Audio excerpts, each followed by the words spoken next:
What's up, Wilmington? The 910 podcast is about to bring to you your weekly dose of tips, tricks, and hacks, and news and events affecting Wilmington and all of southeastern North Carolina. So take your seats and buckle up because it's going to be a wild ride. And here are your hosts, the Hot Mess Express, Shani May and Frankie! What's up, Wilmington? It's Shani May. And I'm Frank A. And we are the Hot Mess Express. And we're even more of a hot mess lately here after the storm confusion and all that's been going on. How about you? Yeah, you know, it's been 2 weeks since Florence hit almost. Crazy. Yeah. Doesn't seem like it. And so we have it recorded in 3 weeks. Mm-hmm. I'll admit that 1 week of that is my fault because we did record, but I didn't have the sound quite right. The next time that we record down at the beach, we will sound even better and it'll be easier to set up and rock and roll with it. And so that was my fault, but then we had Hurricane Florence roll in here and she tore a bunch of junk up. Yeah, lost all kinds of service. My hotspot on my phone didn't even work because we had towers down up there by my area, so nothing. Wow. Like I could text, which was really weird. Uh-huh. But I couldn't call, and I couldn't get like on any kind of social media or anything like that. Mm-hmm. It sucked. I went up to visit my folks for a few days and got back as soon as I could. And you probably will hear some kids yelling and maybe some wind. So don't be alarmed. We're actually recording here in the park. Shani May works in insurance, and she has been working herself to the bones. Woo. Understatement. So she finally had a little bit of a break tonight, and so we're kind of recording here on the fly. And so you'll hear some kids screaming. It's not because of me being a creeper or. Oh, don't let him lie, y'all. I see him out here chasing these children. I told someone the story the other day of Tootie when she was down here, and you know, and she had said to me, you know, we were at a park playing, and she says, "Hey, Uncle," and that Tootie is my 8-year-old niece. She says, "Hey, Uncle, you come and play with me." And I said, "Okay, well, what you gonna play?" She says, "Let's play tag." And I said, "Well, do you really think it's a good idea for old man to chase a kid around on the playground?" And she's like, "Well, okay, you know." So we're not going to talk much about Hurricane Florence, but there are not a lot of events that are going on, and we haven't recorded in a little bit. And I had been meaning to send out just a message and let everybody know, hey, this is why we haven't recorded. But that was hard to do in of itself, just to say that, I mean, and I know that we live in different parts of the area. I mean, I think you actually live in a different county than I do. Yeah. But there's just like little pockets of devastation that's just all around us. It's crazy. And then to have that few moments free time, I mean, oh my God. I think our IT guy told us Monday morning that in the week since the actual storm hit, which keep in mind our phones didn't work for 2 days afterwards, so that was actually only 5 days worth of calls, we had over 12,000 incoming phone calls to the office. Wow. And it was just like, I don't care if you do have 15 or 20 people answering it, still 12,000 calls. Right, yeah. And you don't want to get off of work where you're talking and talking to people who's lost their houses or flooded or whatever, and then record a podcast about happy fun events. Absolutely. It's a horrible, horrible feeling to have to tell somebody who's lost everything that they did not elect to purchase that coverage. Whether or not it was something they elected to do, it's still hard to do, and it's not fun, and it is crazy, not to mention the ones that are mean and hateful and hollering about things. And then it's like, I don't know what you've witnessed, but I feel like it has brought out two extremes. Like, there's two ways people go in a catastrophic event like that. They are either really, really giving and caring regardless of what they've lost. Like, one of my very, very close friends and her family lost everything in the flooding over in Stony Creek. And she has been the biggest advocate for her neighborhood for getting the help in there and getting FEMA and all the stuff for the people that didn't have insurance for the flood insurance and stuff, even though she lost everything she owned. But then you've got this other man, that say has 3 shingles off, and he's screaming, hollering, cussing because the adjuster hadn't been out yet, and here she is still smiling, lost everything. And you either see like the worst in people, the looters, the stealers, the contractors that come to town and try to take advantage of people and scam them. And we even actually, and this is something that's probably good to point out on here, we got an email today about Craigslist scammers and renting spots, because there's so many people that are displaced and looking for rentals. As I'm sure you well know, they've probably been contacting you guys in the real estate. And there is a scam going around, like on Craigslist and the similar websites, that they have a house for rent, they're out of town on vacation, you can drive by and see it. If it's something you're interested in, make a deposit through their PayPal account. They can't give you an interior tour because they are on vacation and they're out of town. Come to find out, the person makes their little deposit, then they get there with their moving truck, and it's somebody else's house who's actually living there. And so, they said be very, very leery of that. If you can't do an interior inspection, especially, hey, there's a reason for that. Well, yeah, I can tell you a couple stories on that. So a couple years ago, I had listed a home for sale, and the owner had tried to do for sale by owner, and and I don't blame her for doing that. But she told me that one day she just noticed a bunch of cars coming up and riding by her house, and that's what someone had done. Is that someone had taken her Craigslist ad, taken the picture off of it, posted it for rent, and did that exact same thing. And then I had a friend in Raleigh, probably a year or so ago, who said, "Hey, can you check on this for me?" And it was like an apartment building. And she said that there's just something that seems fishy about it. So I looked it up, and it turns out that building was for senior housing. Yeah.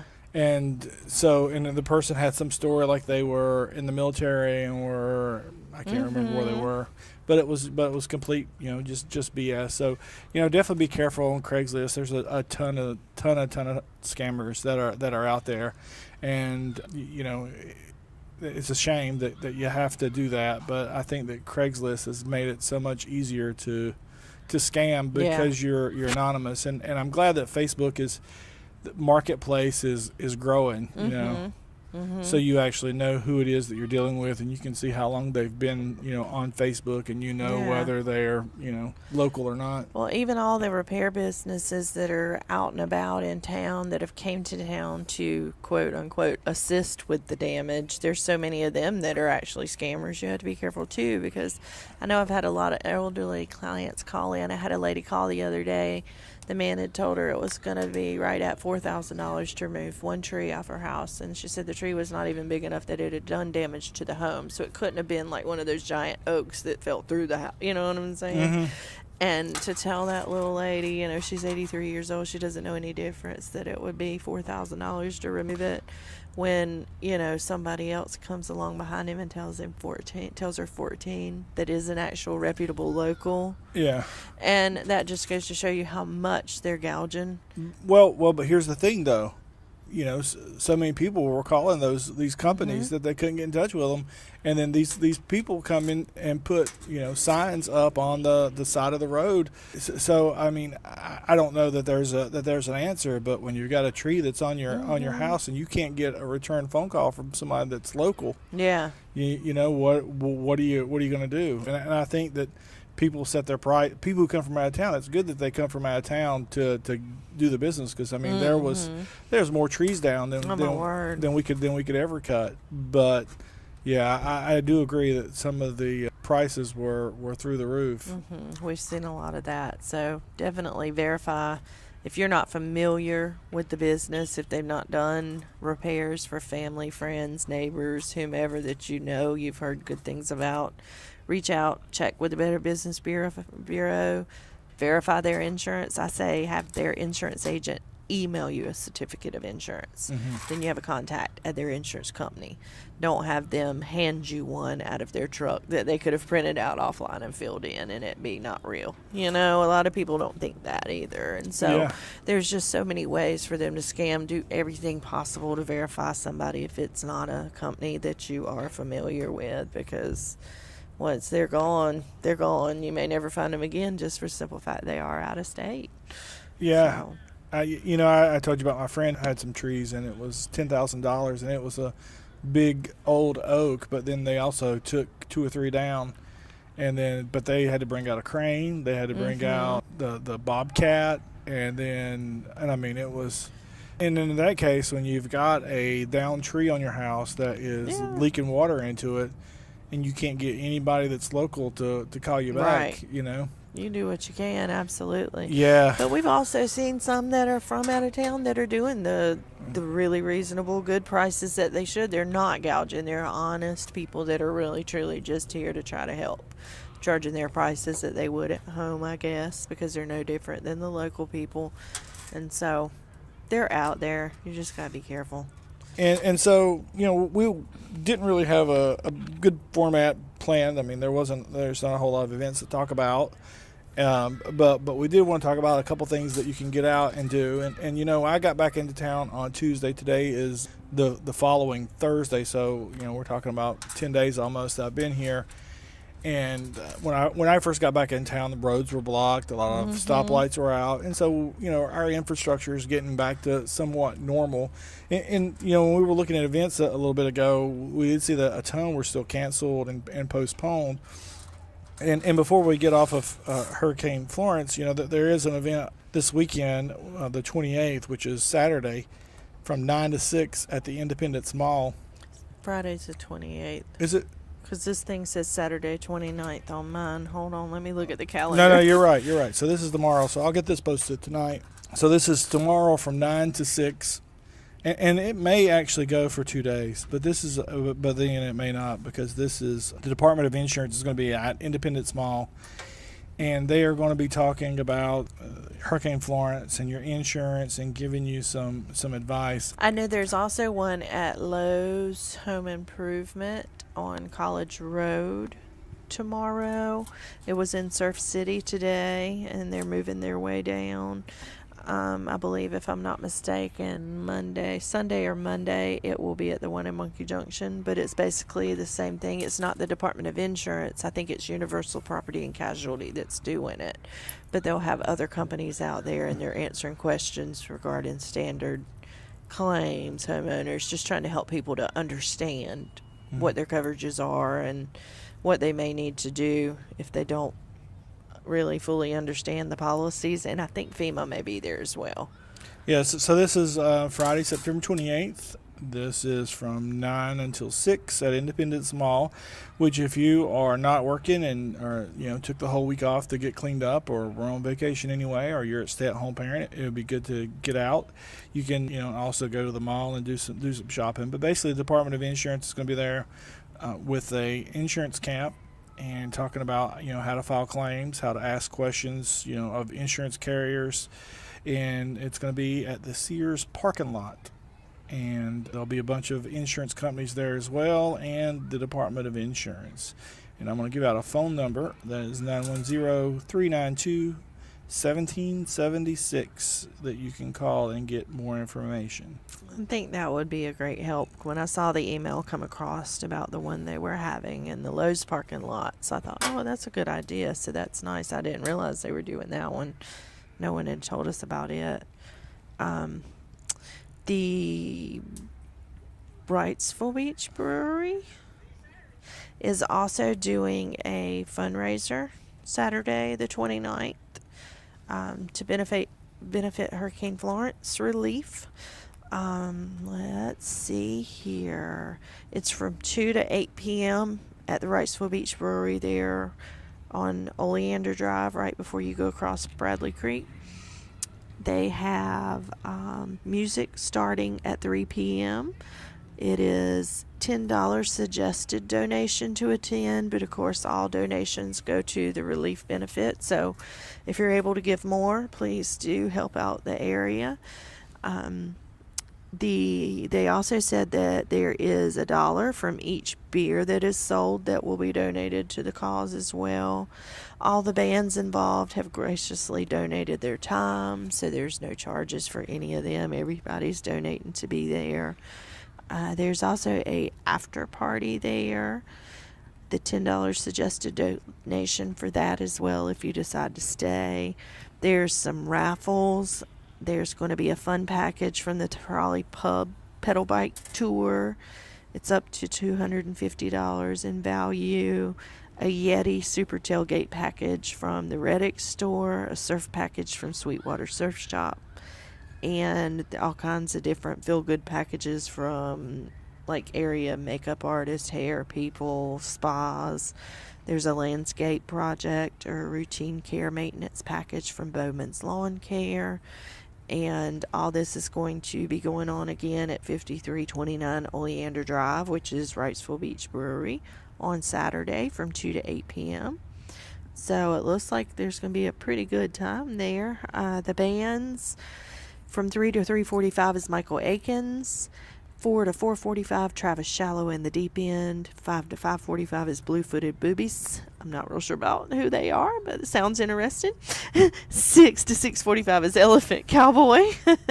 And 7 to 8 is Signal Fire. It does not say what kind of music those bands play, but it's all for a good cause. And I say, hey, if you've not got anything else to do, why not get yourself a little break from all the yard work and the cleanup and the craziness? And I'm sure we all deserve a little kickback and a cocktail here at this point. So why not head over and check it out and donate a little bit if you're able to some of the families who were devastated in this amazing catastrophic event that has just taken place in our area.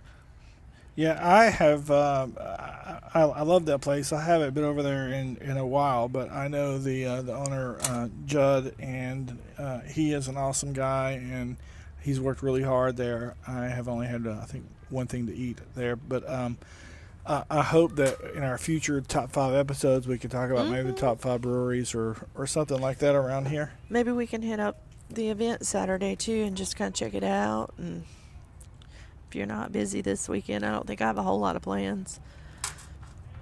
Yeah, how you going to be feeling? Who knows? You know what? I don't care. If I'm sick, I'm still kicking. You know that.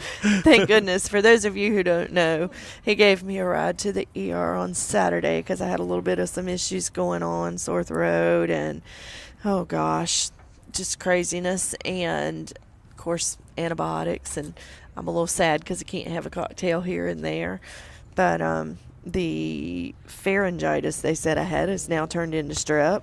But I'm still answering my thousands of calls a day and keeping on. So luckily I don't feel bad, although I lose my voice every now and then and they're not able to really hear what I'm saying. I think some of my friends might be thankful for that.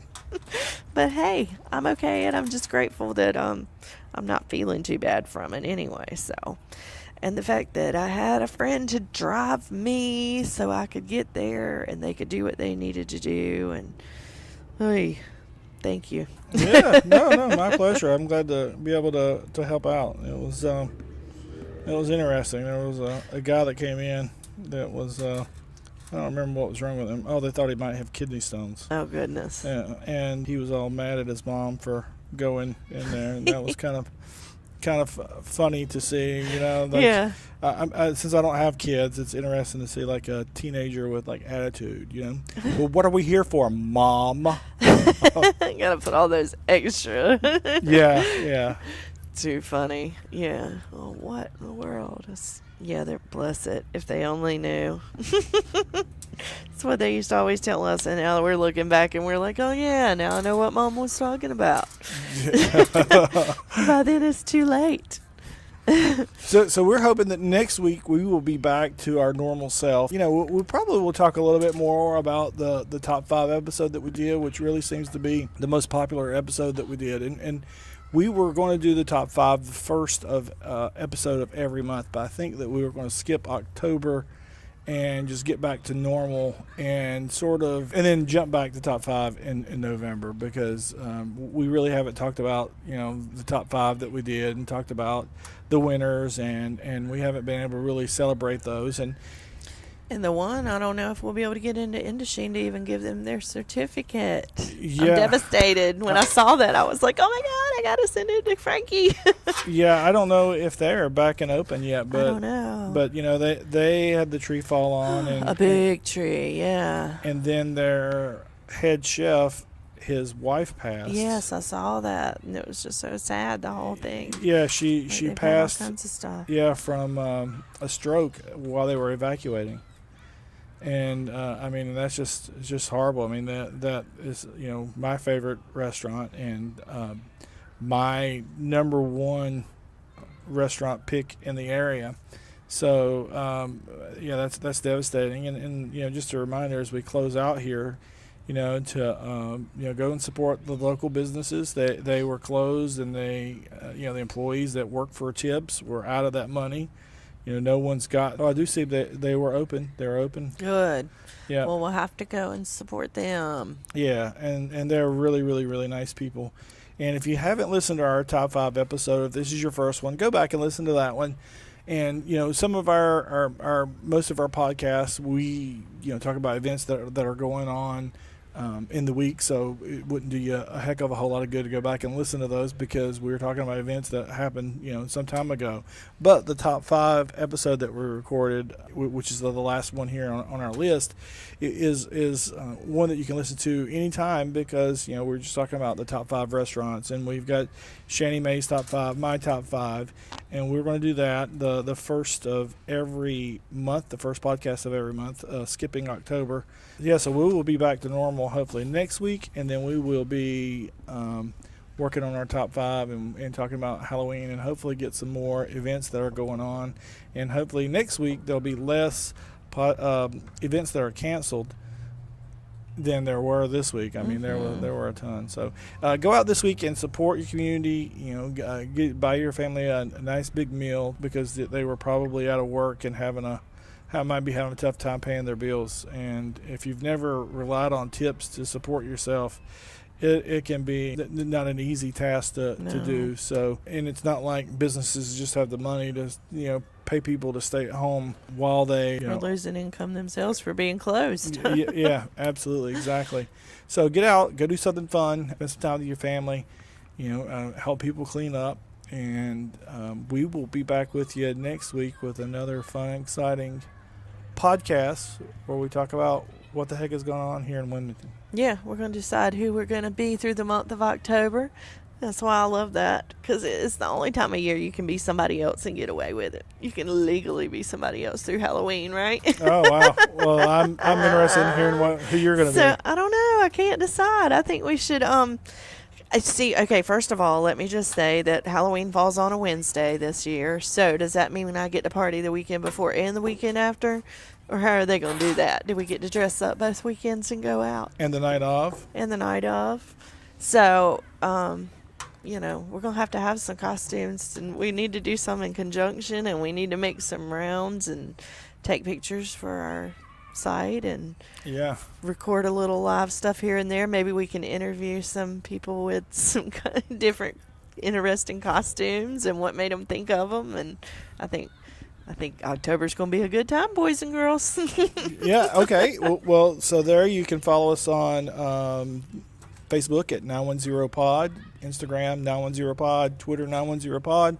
Everything's nice and easy. I do have some interviews coming up with some local businesses. Mm-hmm. I had 3 scheduled the week of. Oh, sorry. I thought that my mic was low, but no, that was anyway. So, ADD. That were canceled the week of Florence, but I have one scheduled tomorrow, which should be fun, and then we'll be talking to other business folks in the area. And I've also been collecting some stories that I've been recording that I'll share of people in their Florence. And my friend told me last week it might be too soon, and he is right, that it's too soon to talk about to people what it was and what happened, because, you know, we're still kind of cleaning up and dealing with, you know, leaky roofs and whatever, but that'll be coming up in the future. So make sure that you follow us at 910pod.com, and you can subscribe on iTunes, Apple Podcasts, Google Play, Spotify, SoundCloud, anywhere you find your podcasts. But I think the easiest one to go to is 910 Pod. And I actually had one of my friends back in Mount Airy listen last night, and she absolutely loved it. So while this one is a little more of a boring episode, we are going to get back into the swing of things, and we'll be back with you next week. So you can come back on Friday, and we'll have a new episode for you. Yes, absolutely. Shop local, support everybody. Just like you said, the waitresses, the people, just any local business. Help keep them in business during this time. They depend on us as much as we depend on them, and we deserve to get a little meal out every now and then too, after all the hard work everybody's been doing. Heck yeah. So step out, take your families out, enjoy your weekends, shop local, support everybody, be a good person, and we'll talk to you next week. Thanks. Bye. Bye. Thank you for joining us on this journey. Make sure to tell your friends to check out our webpage at 910pod.com and to subscribe to the podcast on your favorite podcast platform. If you take a minute and leave us a 5-star review, that really helps other people find us. If you're interested in becoming a sponsor of the show, email us at 910pod@gmail.com. And make sure you follow us on Facebook, Twitter, and Instagram at 910pod. Stay safe. We'll see you next week right here on What's Up Wilmington, the 910 Podcast.